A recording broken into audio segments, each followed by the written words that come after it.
चैत माई सखवा कदिनवा की तपति डगरिया की तपति डगरिया हो। बहिनी जंगल बीचे रोवे तिरियावा नयन आंसू ढूरई नयन आंसू ढूराई हो। बहिनी जंगल बीचे रोवे तिरियावा मन ही मान सोचै मन ही मान सोचाई हो। बनवा से निकली बाना देवी तो तिरिया से पूछता सुख दुख पूछता सुख दुख पूछाई हो।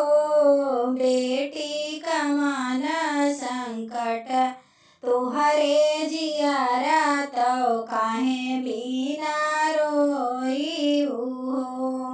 बेटी कमान संकट तुहरे जियारा तो काहे बिना रोई हो।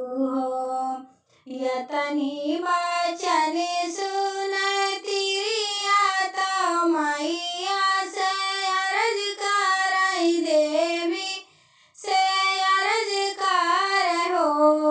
मैया बीती गए बारो बारिशवा लालन नाही पायन हो। मैया सासू जी कहाँ बाझिनिया नदी गरिया वही हो। मैया जे करे न साथे भाई बियाहवा वो ताना मारई घर से निकारई घर से निकारई हो।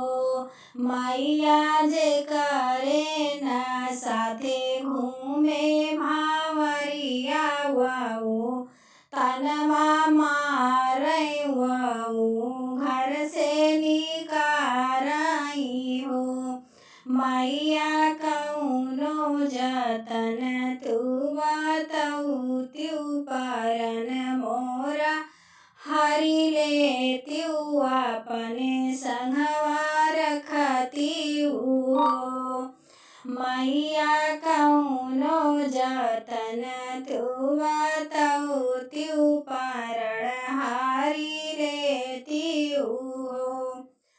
यतनी वचन सुन देवी मैया तिरिया कई समझावै लागी तिरिया के समझावै लागी हो। तिरिया जिनी रोयसु तुही पोछो लालन तोहरे होई हाई हो। तिरिया जिनी रो नयन आंसू पोछो लालन तोहरे होई हाई हो। जाहू ना ये तिरिया घर जाहू लवटी सजन घर लवटी सजन घर हो। तिरिया भोरवई में सुर जुमानाई तव जलवा चढ़ाई हो। तिरिया सूरज देवा देई है आशीष लालन तोहरे होई है लालन तोहरे होई हाई हो। मैया के पाते मानई तिरिया घर कलौटिया मैसा जन घरे मैसा जन घरे आवई हो। बहिनी भोरवई में तिरिया नहानी तो जल जलवा चढ़ावई हो। बहिनी सूरज देव देल आशीषवा तो तिरिया गर्भ से ती हो।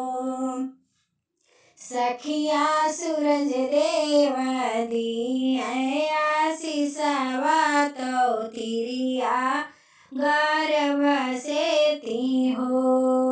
8 महीनवा के बीतत नवाए के लागत नवाए के लागत हो। बहिनी तिरिया के जनमे होरिलवा आंगनवा में हुई सोहर हो। बहिनी तिरिया के जनमे लालनवा आंगनवा बीचे सोहर आंगनवा बीचे सोहर हो। ननदी जी नाचैया आंगनवा त सासु अनधन लूटावई त सासु अनधन लूटावई हो। बहिनी पियावन के मुहा वानी हारई लालन के खेलावती रनिया कही बोलावई हो। बहिनी पियावन के ललना